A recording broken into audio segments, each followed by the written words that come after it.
There's a paradox at the heart of productivity. We measure it in numbers, yes. Output per hour, GDP per capita, efficiency gains here and there, but we generate it through a set of deeply human choices. That's like the decision to wake up early and write 1,000 words, the discipline to say no to the meeting that won't matter, the commitment to push through when the easy path beckons. These individual choices, multiplied across millions of Australians, become our national story.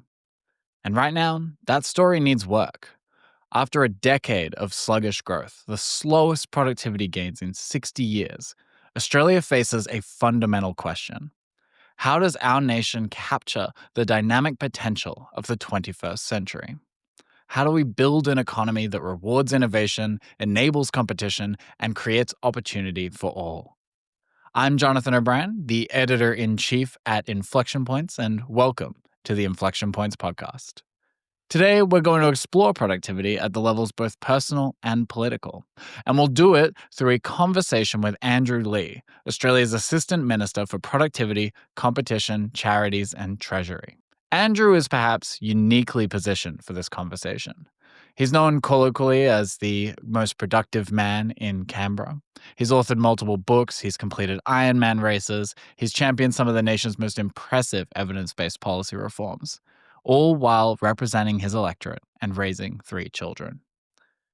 This is an episode in 2 halves. In the first half, we dive into Andrew's personal systems and productivity trade-offs, from 4-hour sleep experiments to the art of the strategic no.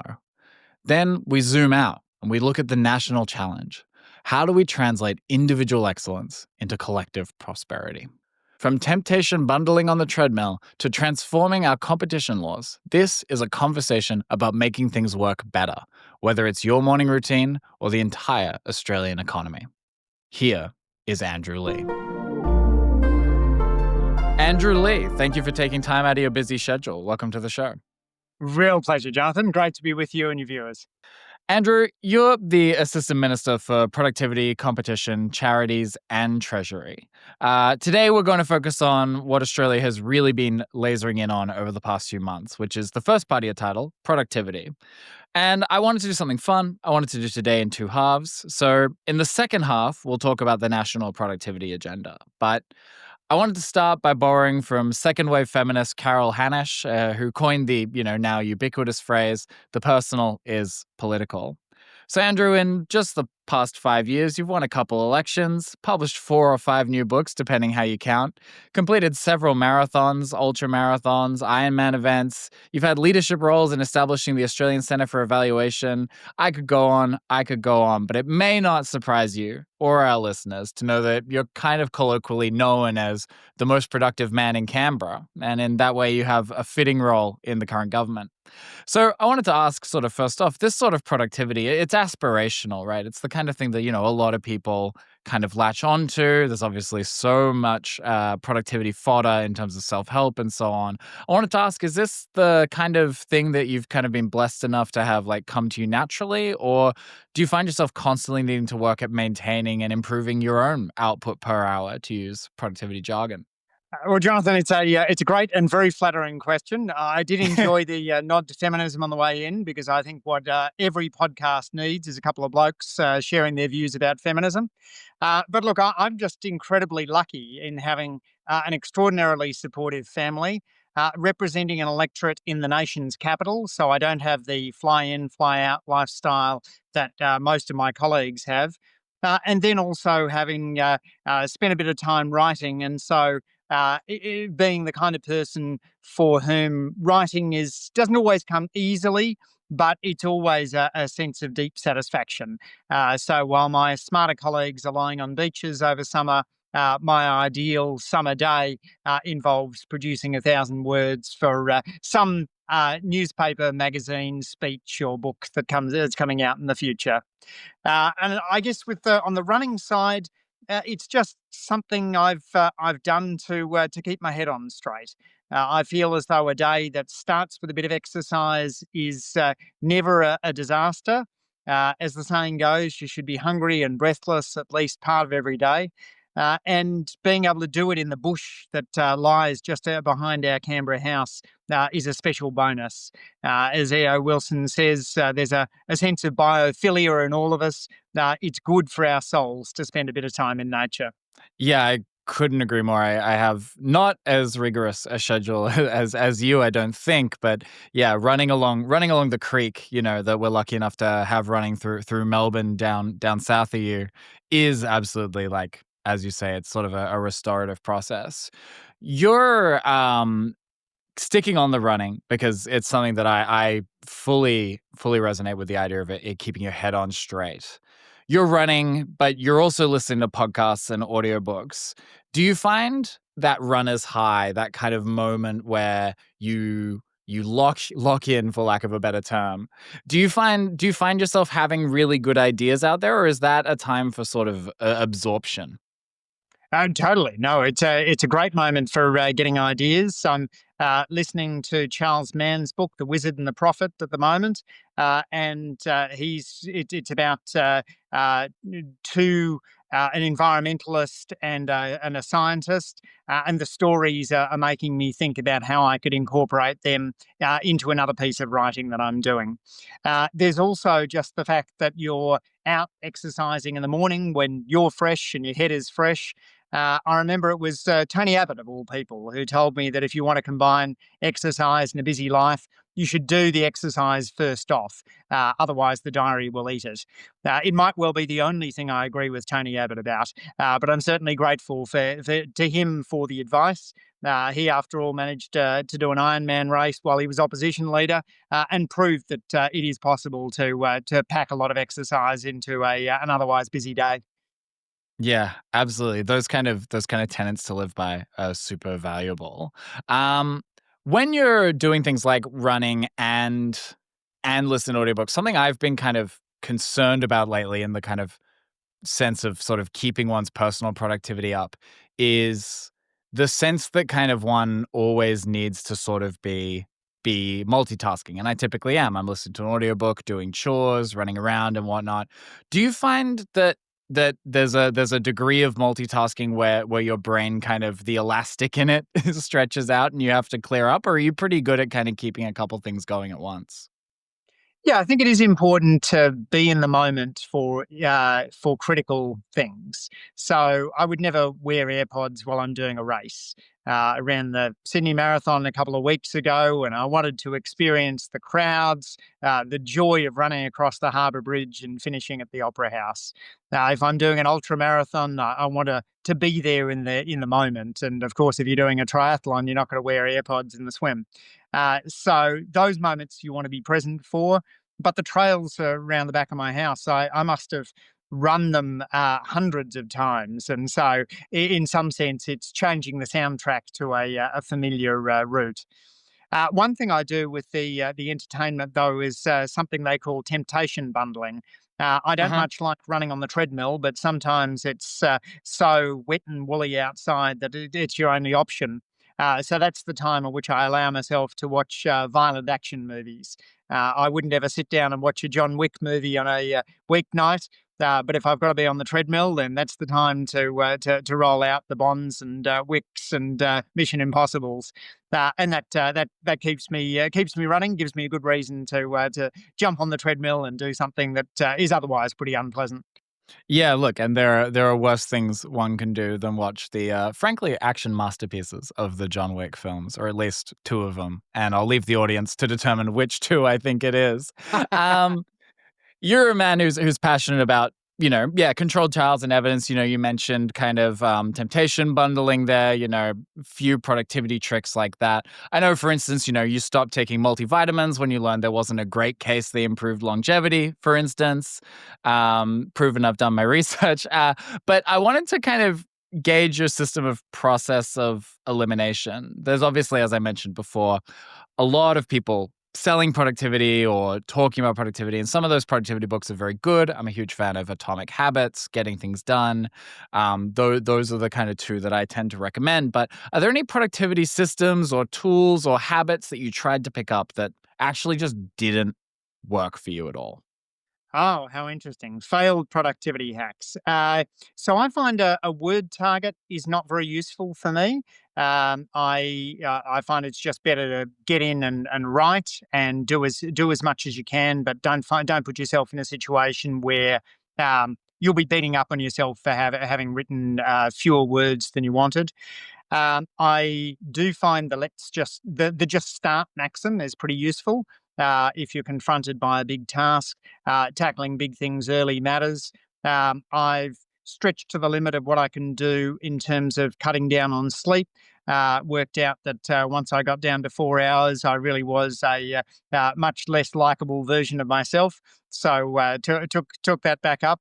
It's useful sometimes to push into limits, both in terms of hunger and exercise and sleep and so on. If you do these things sensibly, they're not going to kill you.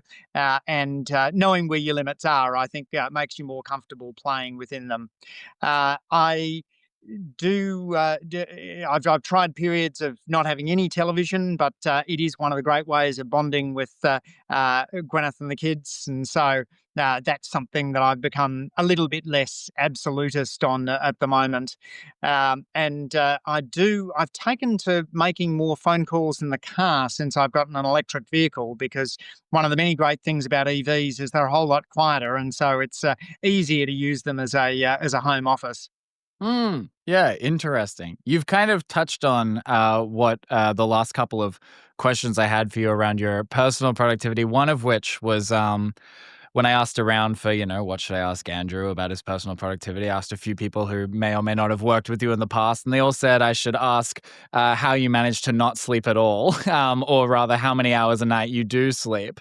So you said you managed to get it down to 4. I've heard that there are, a lucky number of people who can kind of survive on that 4. Is that where you've kind of been able to land, or are you sort of back up from there?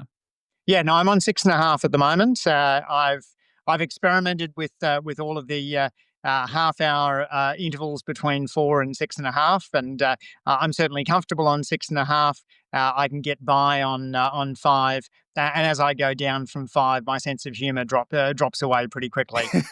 So I'm lucky to be able to survive on a little bit less sleep than average, I suppose, and hopefully that's not having any long-term impacts. I also did want to circle back to you on something else, which is that Mm, you are completely right that I stopped taking multivitamins based on the evidence. But there's a new study that's just come out which found quite big cognitive effects for middle-aged blokes taking multivitamin tablets, okay. Centrum tablet. So I've actually now gone back to multivitamins. The randomized trials took me off them, and now the randomized trials have put me back onto them. Yeah, and I'm sure, as with so much with diet and metabolism and everything, we'll be jumping between different levels of different levels of evidence for these things for the foreseeable future. But that's interesting. And good to be able to update your priors as you go along. So Exactly. there we go. There we go. If you only listen to the first 5 minutes of this podcast, you actually got bad health advice from me. But if you listen to the first 11, you get good health advice from Andrew. But check back in 2040 and we'll see which of us is, better off. Yeah, okay, so that's interesting. Did you ever, this is so wonky, but I tried this a couple of times in my life. Did you ever try anything like polyphasic sleeping, where you stage your sleeping to multiple times during the day?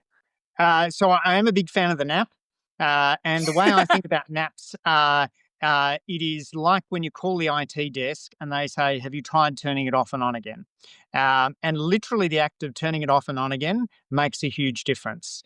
Um, People talk about 20-minute naps. 20-minute naps are great, but 15-minute naps work. And if it's all you have, a 10-minute nap can work as well. Even if it is just literally falling asleep and waking back up again a couple of minutes later, it seems to have some positive effect. I have no idea what's going on with the kind of neurobiology of this, but naps are great, and they shouldn't be long. If you go beyond half an hour, you do start to get groggy, and then you lose the benefits of the naps. And then, of course, for those who enjoy coffee, there's the nappuccino. Have the coffee, go and have a quick nap, and you wake up as the caffeine hits your system. Yeah, the Nappuccino is a classic in my household of me doing that. Ill-advised, absolutely.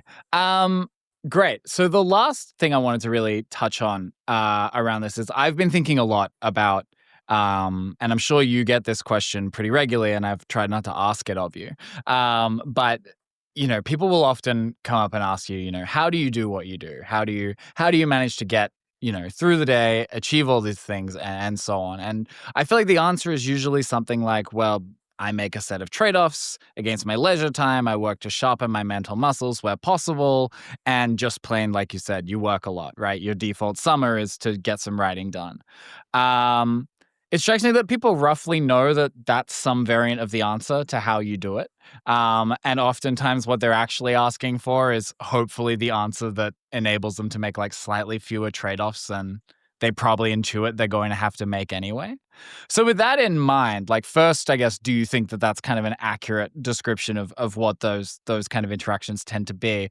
And then second, I wanted to like ask like what are some of the trade-offs that you've had to make in service of like maintaining, I guess, your personal productivity, your goals, and obviously also like working out how you optimize the non-productive parts of your life. You have a whole podcast dedicated to exactly that. Yeah, so I mean, I do some things pretty badly. I've not stayed in touch with my best mates as well as I do. I spend a lot of time with my family, but not as much time with my friends as I should. But I think my main answer to that question, which I reckon is a really good question, and I do enjoy asking it of people, and I do learn a lot from their answers. Mine is that saying no frees up your ability to do a lot. And so saying no to events and meetings where you can't make a positive difference is really critical. We have a document, 10 Principles of Politics, which I wrote with my office staff. And one of those is to be really honest with people about when you can't help them, because only by saying, sorry, I can't help you with this, do you then free up time to assist the constituent where you really can make a positive difference. So saying no, and if you find that difficult with invitations that are coming in, imagining that the invitation isn't for 3 months' time, but imagining that it's for tomorrow, often helps you avoid the hyperbolic discounting that all of us are susceptible to. Yeah, wonderful. That's actually such a good answer in terms of like prioritizing. So when you're thinking about prioritizing those goals, or rather prioritizing those events that you might be asked to partake in. So you're thinking about mostly in terms of will you be able to be impactful in these situations, or are you thinking about what you yourself might be able to learn? How are you trading off kind of I guess between those two things? Yeah, all of those things. Building in the travel time. I think early in my career, I wasn't very good at recognizing that doing a meeting in the middle of the day in another city was like doing a whole full day of meetings in your own city. Sometimes you can sort of imagine that you'll be able to put a couple of commitments next to one another when you're traveling, but very often you're not able to do it. I didn't join the parliament to see the world. I joined the parliament to make a difference. So, working out where you can have the most impact is important. And sometimes that's where there's just a really good fit between the event and you. So it's not necessarily some high profile gig, but it's something with a group of people that you really value, or you've got something to say to them, or you've got something to learn from them. So I've gotten better at making those trade-offs after 15 years in politics, but I still make mistakes as I stumble along. Yeah, that's excellent, and I think brings us very nicely to the end of our first half because I want to ask one last question, which is just, it's very easy, I think, to get focused in on work, and you mentioned sort of, making time for your family and your friends and whatnot. What's the one thing that you're thinking most about in terms of optimizing having a good life at the moment outside of being the most productive man in Canberra? Finding more moments to go for walks with my kids. either in nature or in new environments. They're just so wonderfully curious, and all three of them are fabulously sporty. And the conversations we have when we're walking just feel like they're better conversations. John O'Leneen has written a number of books about walking, and he talks about how walking makes us wise. I feel as though I get a lot of wisdom from being out there with my kids and enjoying the different environments that we're in. So being in new environments, moving our bodies as a family is a big priority for me over the course of the next year. Yeah, beautiful. All right, we'll take a quick break and we'll be right back.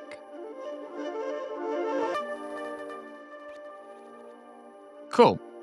Andrew, let's move over for the second half of the show to the national productivity agenda. Now, Australia's had a decade of pretty slow growth. In your speech, which we published in Inflection Points as the abundance agenda for Australia, you pointed out that, to quote you, the decade to 2020, average annual labour productivity growth in Australia fell to just 1.1%, the slowest rate in 60 years and well below the 1.8% average over the 6 decades to the 2019-2020 period.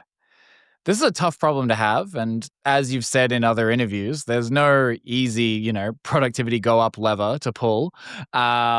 It's going to take a lot of institutional policy settings and also a culture of people working really hard to solve hard problems.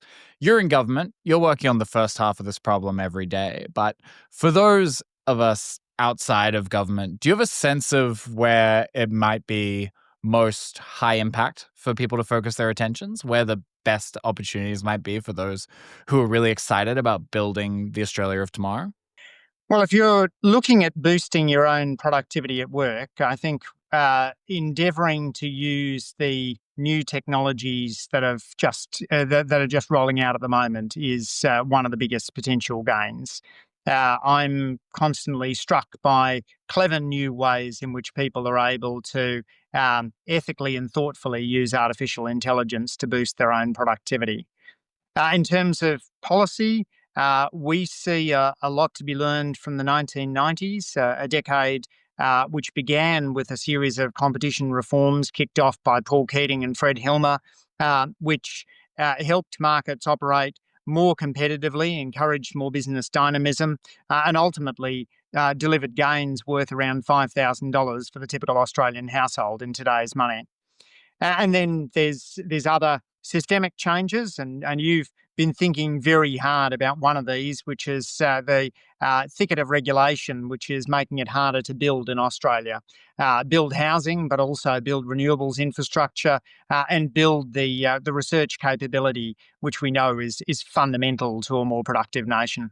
I'm curious about AI usage because obviously everyone is talking about it. I'm working on a small piece at the moment about how the Inflection Points website simply would not have been possible without Claude Code was the tool that I used to build some parts of the website that I just was technology I was not familiar with, and it was immensely useful for boosting me and my capability in order to actually be able to deliver this thing. Are you using it at all in your day to day? I know this might compromise you, so you don't have to answer. But it's tempting as a writer, I think, to try to access these things. But then I also get worried about losing out on the internal cognition that I've spent so long building the muscles around. Yeah, I think I'm still a better writer than AI, but it is certainly a more patient editor than I am. When I worked for Justice Michael Kirby, everything he produced, whether it was a judgment or a speech, he would sit down and read out loud. It's a fabulous discipline, but it's one which I find utterly exhausting. I've only managed to read out loud a couple of my books while they've been in the proof stage. So if you want a patient editor, then AI is very good at going through and picking up logical inconsistencies, typographical errors, words that perhaps aren't the best chosen. It's also very good with anything around promotion. So if you're trying to come up with a snappy title for a media release, for example, then it's very clever at giving you a range of different options, from the thoughtful to the sassy.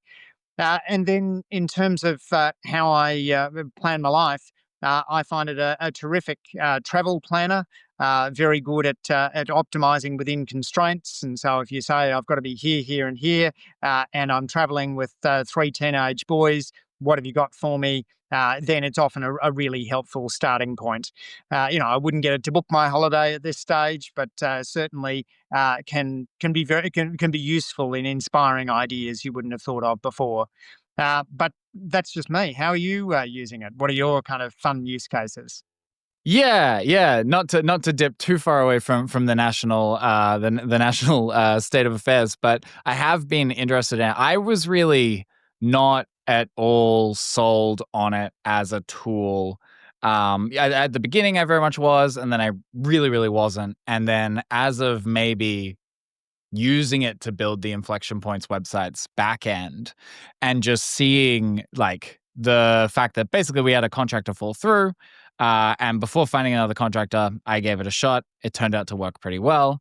And that was kind of harrowing and interesting because I'd made an economic choice based on using this AI to bolster my own coding skills.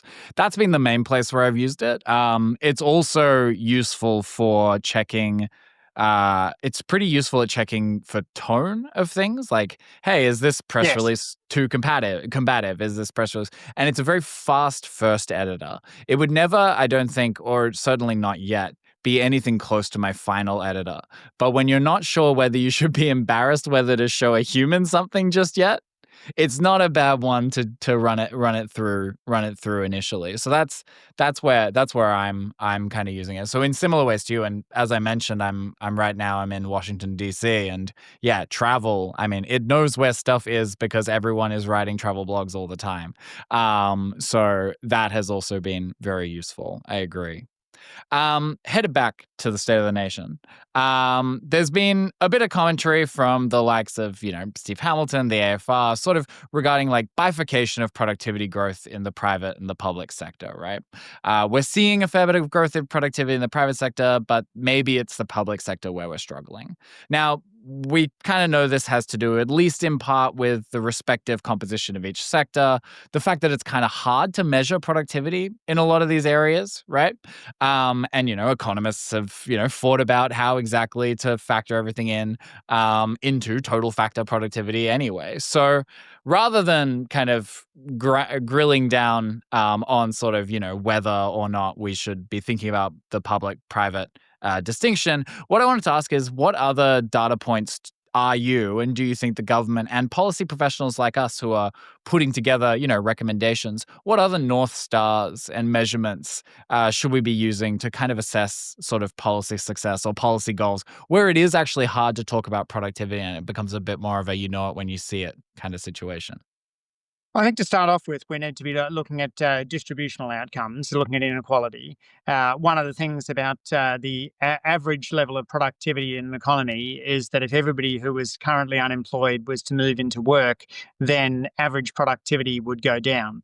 That wouldn't be a bad thing. That would be a terrific outcome for society as a whole, measured in sensible well-being terms.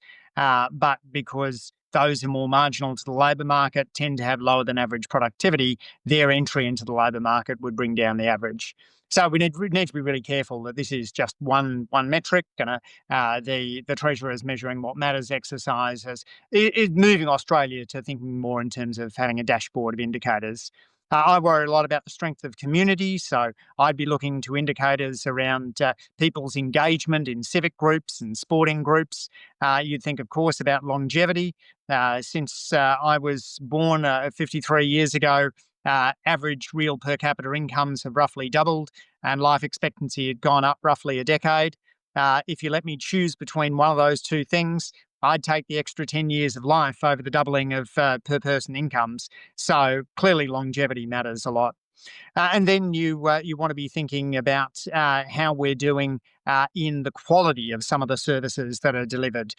So in the area of schools, educational productivity is often either inputs equals outputs, or just how many bodies come through the system. Very rarely do educational productivity measures look at the how much students are learning, measured by test scores or some broader metric. And likewise in the healthcare system, as you know, Jonathan, the quality of care is rarely captured. We're typically looking at the number of people cared for. So aged care reforms that put nurses into nursing homes, improve the quality of food, and increase the number of patient minutes don't immediately show up in productivity stats. And we want to be worried about those as well. I'm sure there's a dozen other things, but there's a few things that I look at alongside productivity.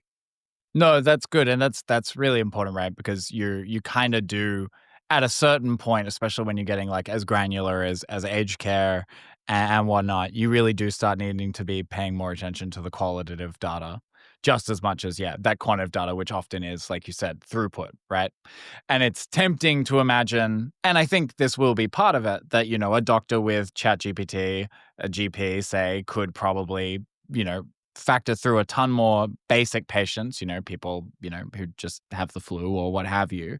But the quality of care for people with more complicated conditions, that's where it kind of becomes, like you said, a bit messier. Are there any kind of leading indicators that you're paying attention to kind of earlier on to kind of get a sense of whether you're on the right track?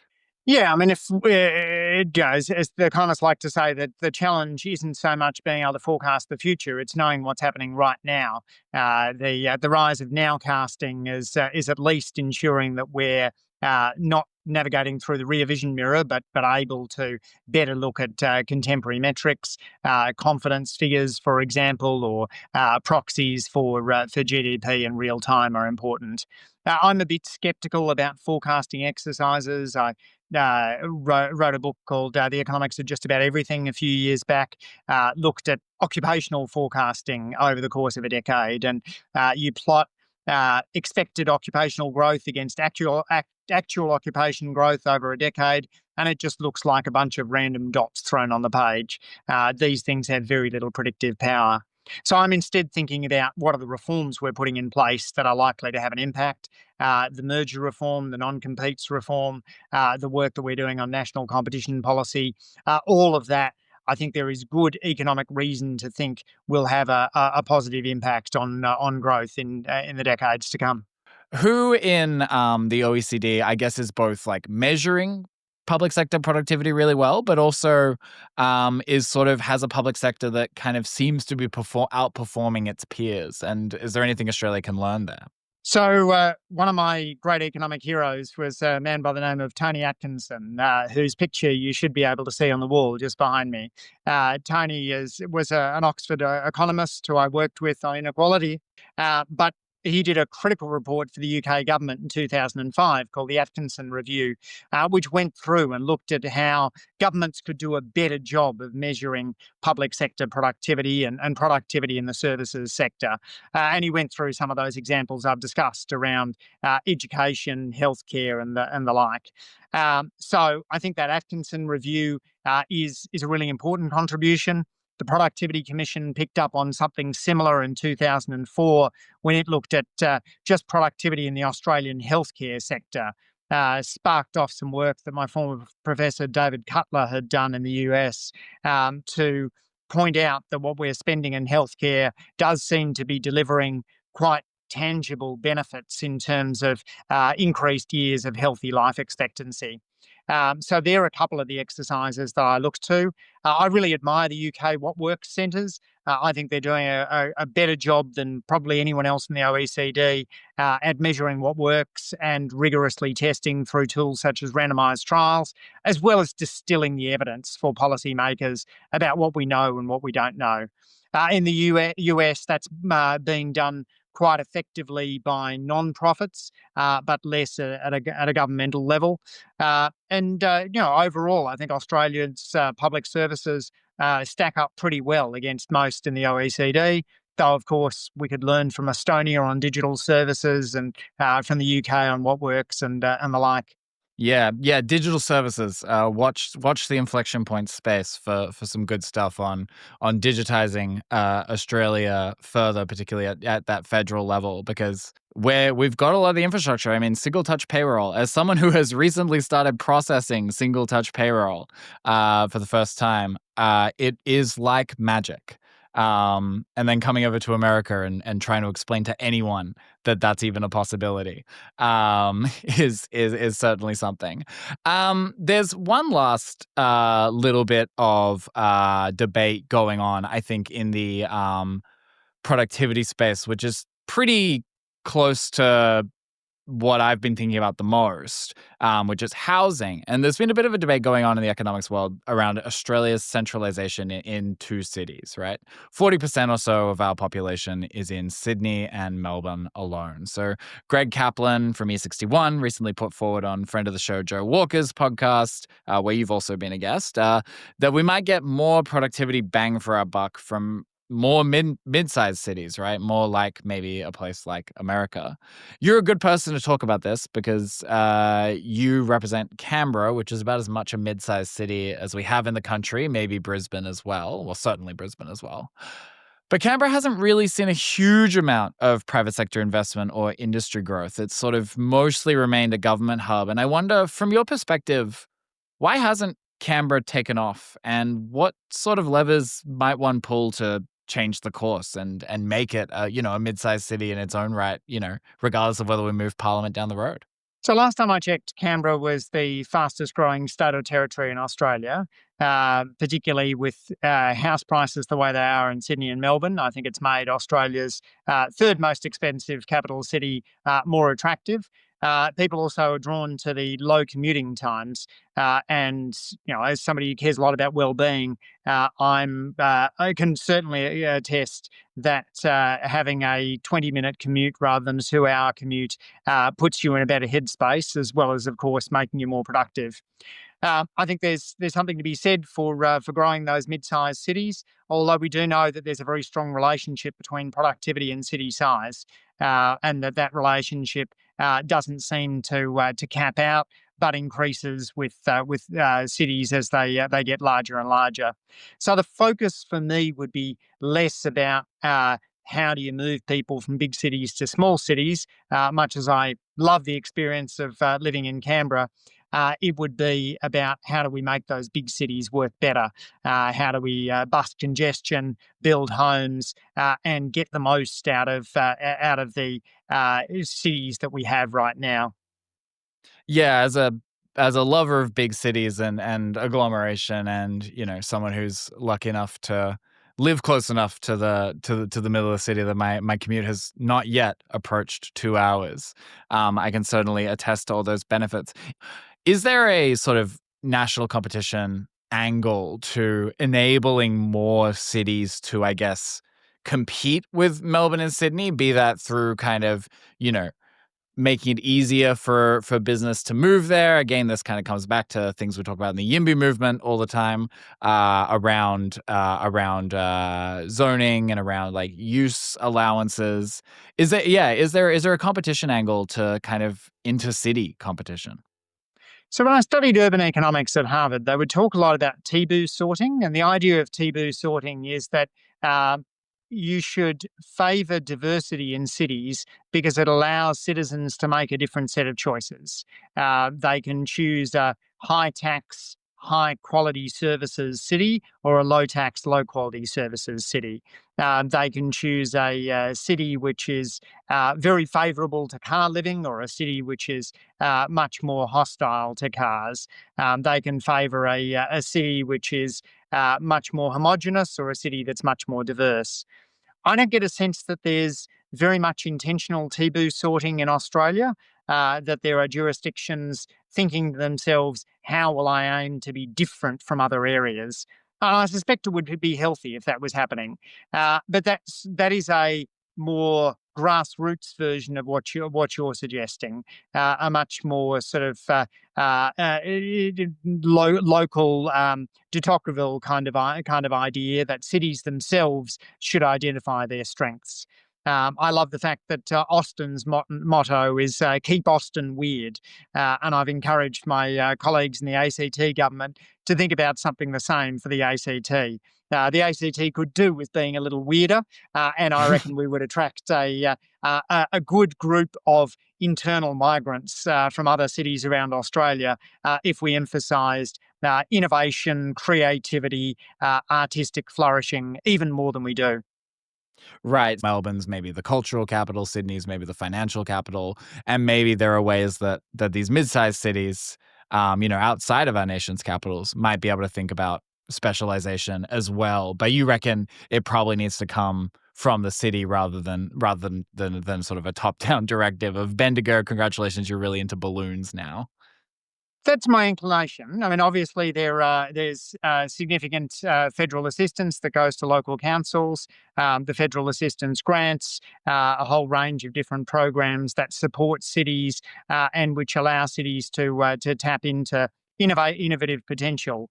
But a city in rural Victoria I know reasonably well is Yakandanda, which stylises itself as the biggest little town in northeast Victoria and has focused around sustainability and being a sustainability hub.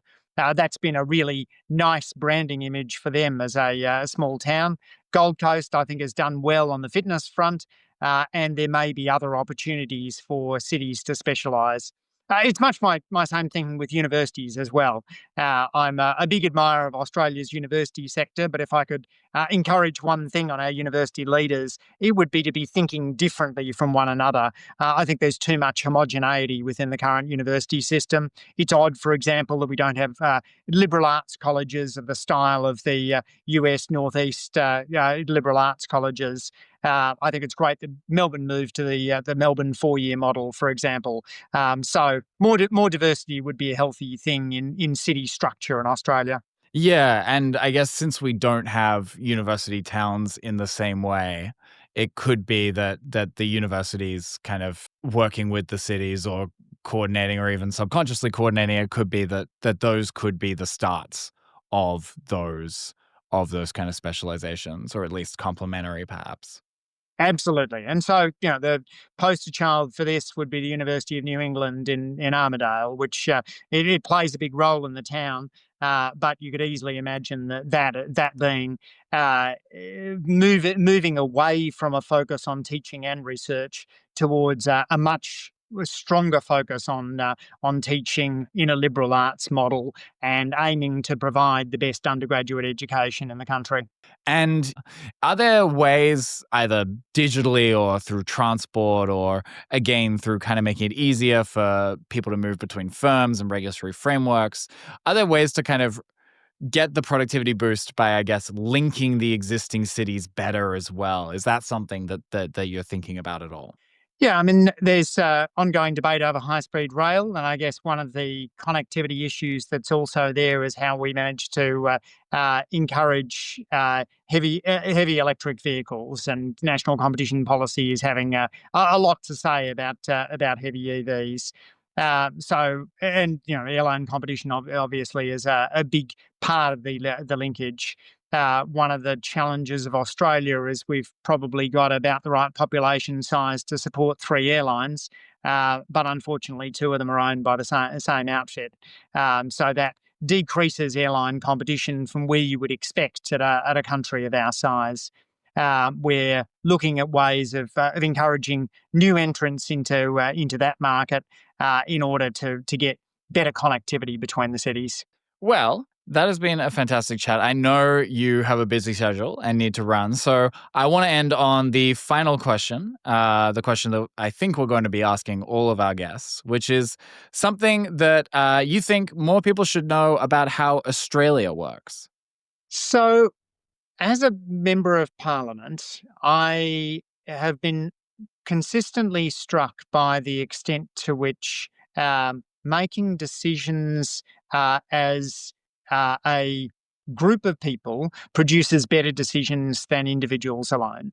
And for an academic, this was maybe a bigger insight than it could have been in people who'd operated in more collaborative pre political environments. Academic work is often sole authored or just a few of you.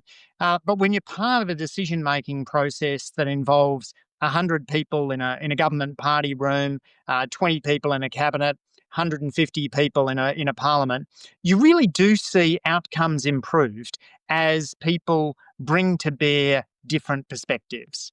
I don't think Australian politics is perfect, but I think that we have relatively clean politicians who are by and large motivated for the right reasons, and having that large group of people involved makes for a better outcome. And of course, as a democracy, we're the country that pioneered a secret ballot, the ballot box, universal voting, an independent body setting the electoral boundaries. All of these things are great strengths for the nation. So we should be perhaps even prouder of our democracy than we are, and shouting its benefits to the rooftops in a populist world.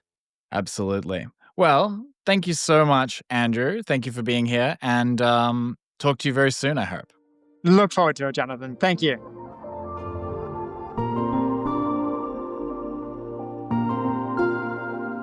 Thank you for listening to the Inflection Points podcast, a production of Inflection Points Publishing, including me, Jonathan O'Brien, as well as Ethan Gilbert and Manning Clifford. Our music is by Isha Ramdas, who also provides additional engineering support. Thank you for listening. We'll talk to you soon.